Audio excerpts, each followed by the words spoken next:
नमस्कार दोस्तों, न्यूज पोर्टली के इस एपिसोड में अमित कुश का प्यार भरा नमस्कार। दोस्तों, यूक्रेन की समस्या लगातार गहरी होती चली जा रही है और कल के घटनाक्रम के बाद अब युद्ध की आशंका भी बलवती हो गई है। और युद्ध कभी भी बहुत अच्छी हालात पैदा नहीं करता, बहुत अच्छी चीजें नहीं लेकर आता। तो जाहिर सी बात है कि इस बार भी युद्ध के परिणाम बहुत अच्छे नहीं होंगे और उसको लेकर तमाम तरह की आशंकाएं जताई जा रही हैं। इन्हीं आशंकाओं के बीच बीते रोज क्रूड ऑयल के दाम भी अपने 7 साल के हाईएस्ट लेवल पे पहुंच गए, $99.38 प्रति बैरल। और सेंसेक्स भी पिछले 5 दिनों से बिल्कुल नीचे की तरफ जा रहा है। आशंकाएं तो यहाँ तक जताई जा रही हैं क्योंकि रूस गेहूं का सबसे बड़ा एक्सपोर्टर है, तो लोगों को गेहूं के लिए भी तरसना पड़ सकता है। बहुत तमाम तरह की आशंकाएं हो सकती हैं। ऐसी तमाम आशंकाओं पे बातचीत करने के लिए आज हमारे साथ हैं जाने माने पत्रकार, अंतर्राष्ट्रीय मामलों के विशेषज्ञ रंजीत जी। रंजीत जी, आपका स्वागत है न्यूज पोर्टली में। नमस्कार। रंजीत जी, हम आपसे आज चर्चा करना चाहेंगे यूक्रेन और रूस के बीच में जो तनाव चल रहा है, जो तनातनी चल रही है, उस घटनाक्रम से पूरे वैश्विक परिदृश्य पे क्या असर पड़ रहा है। तो सबसे पहले हम इस घटना के, इस तनाव के मूल में जानना चाहेंगे। हमें, हमारे दर्शकों को संक्षेप में बताएं कि ये समस्या आखिर पैदा क्यों हुई। रंजीत जी। देखिए, सबसे पहले तो हम ये समझें कि यूक्रेन का इतिहास क्या रहा है। देखिए, यूक्रेन सोवियत संघ के गठन के पहले पिछली शताब्दी के दूसरे दशक में जब सोवियत संघ का विस्तार हुआ तो कई राज्यों का सोवियत राज्य में विलय किया गया, जिसमें यूक्रेन भी थे। यूक्रेन बहुत पहले एक स्वतंत्र राज्य होता था, यूक्रेन का इलाका। लेकिन सोवियत संघ में यूक्रेन का विलय हो गया और जब 1991 में सोवियत संघ का विघटन हुआ तो यूक्रेन सहित 15 अन्य छोटे छोटे राज्यों, गणराज्यों का आजाद किया गया, उन्हें स्वतंत्र गणराज्य बनाया गया। तो यूक्रेन भी एक स्वतंत्र गणराज्य के तौर पर उभरा। यूक्रेन अब यूरोप का एक प्रमुख सदस्य बन गया आजाद होने के बाद। यूक्रेन की अगर हम क्षेत्रफल के नजरिए से देखें तो यूरोप का सबसे बड़ा इलाका कह सकते हैं। इसकी आबादी करीब 4.25 से 4.5 करोड़ के बीच है। और यूक्रेन के आजाद होने के बाद यूक्रेन ने यूरोपीय संघ की सदस्यता हासिल की। अब यूरोप की कोशिश है कि, और अमेरिका की भी कोशिश है कि जो उत्तरी अटलांटिक संधि संगठन है, नाटो जी, उसमें यूक्रेन को शामिल कर लिया जाए, यूक्रेन को सदस्य बनाया जाए। तो यही बात सबसे ज्यादा रूस को अखर रही है। रूस के राष्ट्रपति व्लादिमीर पुतिन का मानना है कि नाटो का जो पूर्व यूरोपीय देशों में विस्तार हो रहा है वह यूक्रेन, रूस की सुरक्षा के लिए बहुत चिंता का विषय है। देखिए, 1991 में जब सोवियत संघ का विघटन हुआ तब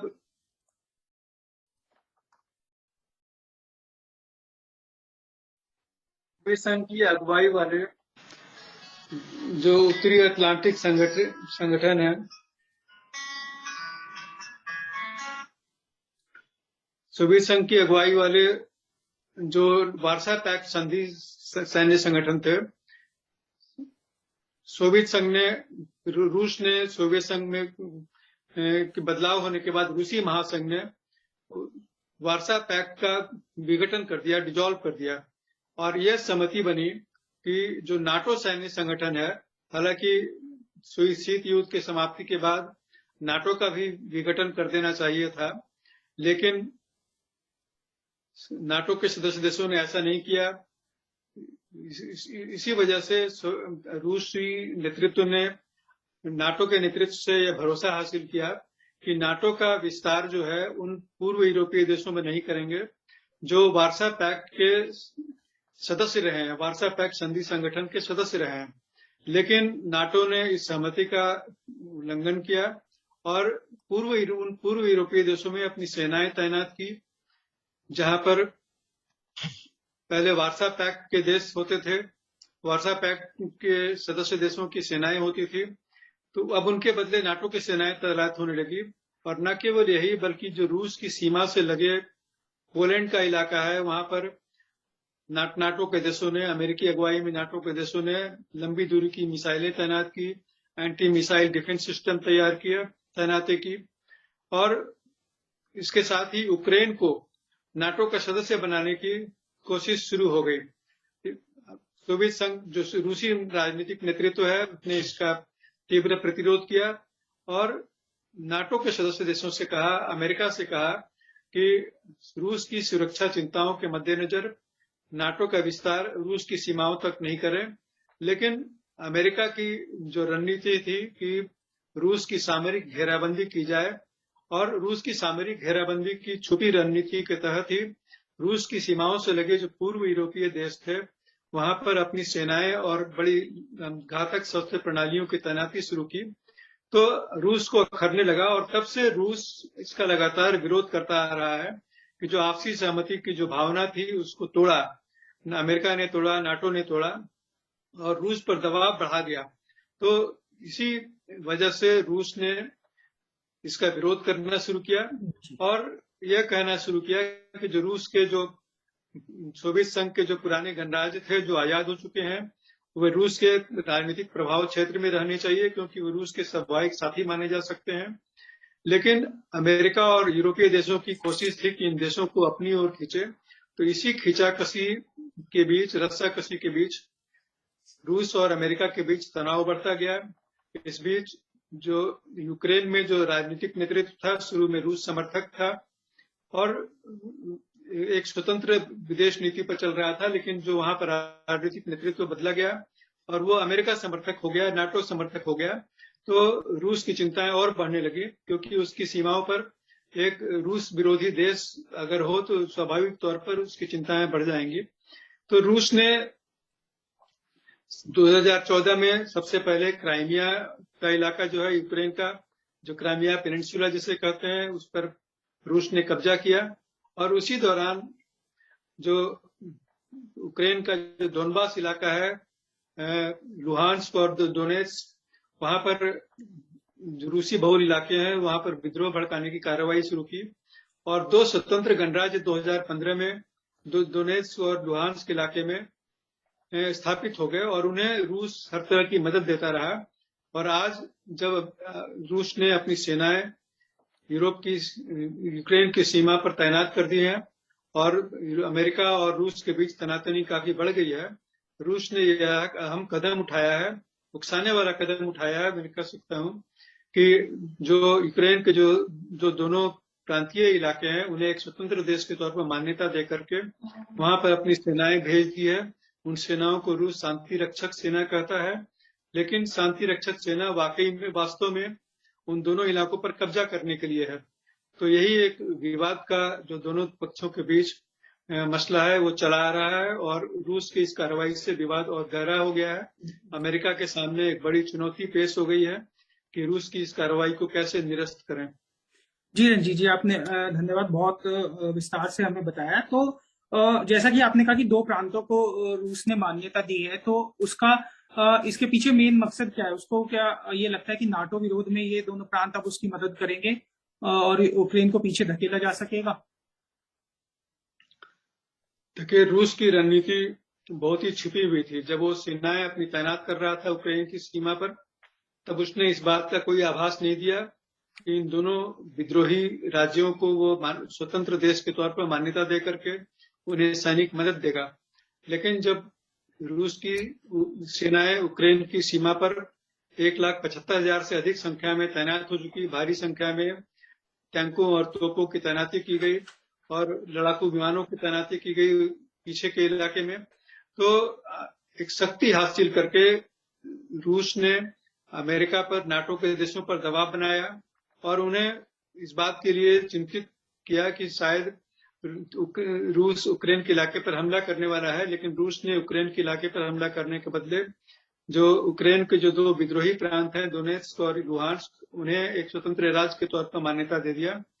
और अब ऐसा लगता है कि रूस की जो छुपी हुई आकांक्षा थी कि इन दोनों राज्यों को पहले मान्यता दे करके फिर अपने अधीन कैसे कर लिया जाए, उसका कदम, अगला कदम यही हो सकता है। जी सर।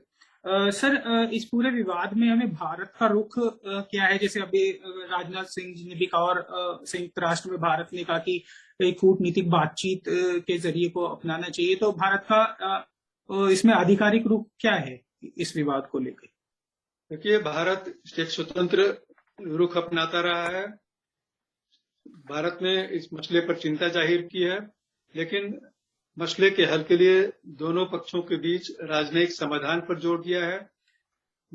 यूरोप के इलाके में अगर यदि युद्ध छिड़ता है रूस और नाटो के देशों के बीच, तो भयंकर तबाही होगी, घोर मानवीय त्रासदी का सामना करना पड़ेगा, भारी संख्या में लोगों की मौतें होंगी, कई शहर तबाह हो जाएंगे, पूरा यूरोप तबाह हो जाएगा एक तरह से। तो ये जो भयंकर मानवीय त्रासदी की शंकाएं पैदा हो सकती हैं, उसे किसी तरह टालने की जरूरत है, और इसीलिए भारत ने दोनों पक्षों के बीच शांतिपूर्ण समाधान के लिए राजनयिक बातचीत पर जोर दिया है। तो सर, क्या भारत इस मामले में सीधे दखल भी दे सकता है कोई? भारत की इसमें सीधे दखल देने की कोई भूमिका नहीं बनती है। भारत न तो यूरोपीय देश है और न अमेरिका के साथ कोई संधि राष्ट्र भारत का संधि संगठन है, तो भारत की इसमें कोई सीधी भूमिका नहीं बनती है। भारत एक संयुक्त राष्ट्र सुरक्षा परिषद के अस्थायी सदस्य होने के नाते केवल अपनी भूमिका निभा सकता है, और इसने भारत अपनी भूमिका वहां निभा रहा है, और भारत ने इसीलिए कहा है कि संयम से काम लेना चाहिए। भारत ने इन हालात पर चिंता जाहिर की है और राजनयिक बातचीत पर जोर दिया है। सर, अभी बात करते हैं युद्ध की आशंकाओं पे। आज सुबह के तमाम न्यूज़पेपर्स की हाइलाइट्स यही थी कि जो कल का घटनाक्रम था उसमें ऐसा लगने लगा है कि अब युद्ध को टाला नहीं जा सकेगा और रूस की सेनाएं पूरी मुस्तैद हो गई हैं। तो युद्ध के वैश्विक परिणामों पे अगर हम चर्चा करें, रूस पे क्या असर होगा, उसका आर्थिक चोट कितनी पड़ेगी और दुनिया के बाकी देशों पे क्या असर हो सकता है? देखिए, युद्ध के शंखनाद दोनों देशों की ओर से बजाए जा रहे हैं, लेकिन मुझे नहीं लगता कि वाकई में युद्ध छिड़ जाएगा, क्योंकि दोनों पक्षों को पता है कि युद्ध के जो भयंकर दुष्परिणाम होंगे और उसका क्या हश्र होगा, ये दोनों पक्षों को पता है। लेकिन गिदड़ भक्ति जिसे हम कहते हैं, वो दोनों पक्षों की ओर से दी जा रही है कि हम आक्रमण करेंगे, हम जवाबी आक्रमण करेंगे, और किसी ने पहल की तो उसका जवाब दिया जाएगा। तो ये इस तरह युद्ध की शंकाएं तो बनी हुई हैं, लेकिन युद्ध वाकई में छिड़ जाएगा नहीं कह सकते। लेकिन युद्ध छिड़ जाने के बाद इसके भयंकर दुष्परिणाम न केवल मानवीय नजरिए से होंगे, बल्कि दुनिया की आर्थिक स्थिति पर भी बड़ा बुरा असर पड़ेगा। सबसे पहला असर तो हम देख ही रहे हैं कि यूक्रेन के 2 राज्यों को मान्यता देने के कदम के बाद पेट्रोलियम पदार्थों के दाम में अचानक भारी वृद्धि हो गई है। तो इसका असर विश्व की अर्थव्यवस्था पर पड़ना तय है, और भारत पर भी इसका असर पड़ेगा, क्योंकि भारत के लिए पेट्रोलियम उत्पादों का आयात काफी महत्व रखता है। भारत अपना 90% से अधिक पेट्रोलियम उत्पाद आयात करता है, और यदि इनके दाम $100 से ऊपर चले गए, $100 प्रति बैरल से ऊपर चले गए, तो भारत के लिए काफी मुश्किलें होंगी। भारत की अर्थव्यवस्था कोविड के कारण पहले से ही गंभीर हालात से गुजर रही है। तो अब यूरोपीय संकट के बाद, यूक्रेन और रूस के बीच संकट के बाद, जब पेट्रोल के दाम बढ़ेंगे, पेट्रोल और पेट्रोलियम पदार्थों के दाम बढ़ेंगे, तो उससे भारतीय अर्थव्यवस्था के लिए काफी मुश्किलें पैदा होंगी। सर, एक आज के आर्टिकल्स में ये भी था कि जैसे चूंकि रूस गेहूं का सबसे बड़ा निर्यातक है और यूक्रेन 5वां सबसे बड़ा निर्यातक है, तो अगर ये हुआ तो गेहूं के आयात बहुत बड़े स्तर पे प्रभावित होगा। तो ऐसे में आप उस स्थिति को किस तरह से देखते हैं कि किन देशों से फिर ये खाद्यान्न सप्लाई होगा? क्या भारत की कोई भूमिका रहेगी गरीब देशों को सप्लाई करने में, या किसी और देश की? देखिए, भारत तो खुद आत्मनिर्भर है गेहूं और अनाज के मामले में, तो भारत पर इसका कोई सीधा असर नहीं पड़ने वाला। अब यदि किसी छोटे गरीब देशों में इसकी जरूरत होगी, तो जरूर भारत पहल करता है। अफगानिस्तान को जैसे भारत ने पहल की है, वहाँ के लोगों के लिए 50,000 टन मीट्रिक टन गेहूं भिजवाने की पहल की है। तो अन्य देशों में भी भारत ऐसी पहल कर सकता है। यदि कोई मानवीय हालात ऐसे पैदा हो जाएंगे, तो भारत जरूर पहल करेगा। सर, अब एक सवाल गैस पाइपलाइन को लेके मैं करना चाहूंगा, जिसको अभी जर्मनी ने उसको सर्टिफिकेशन देने से रोक लगा दी है। नॉर्थ स्ट्रीम 2 जो रशिया को गैस पाइपलाइन जानी थी, तो ये कितना बड़ा कदम ये रहा जर्मनी का?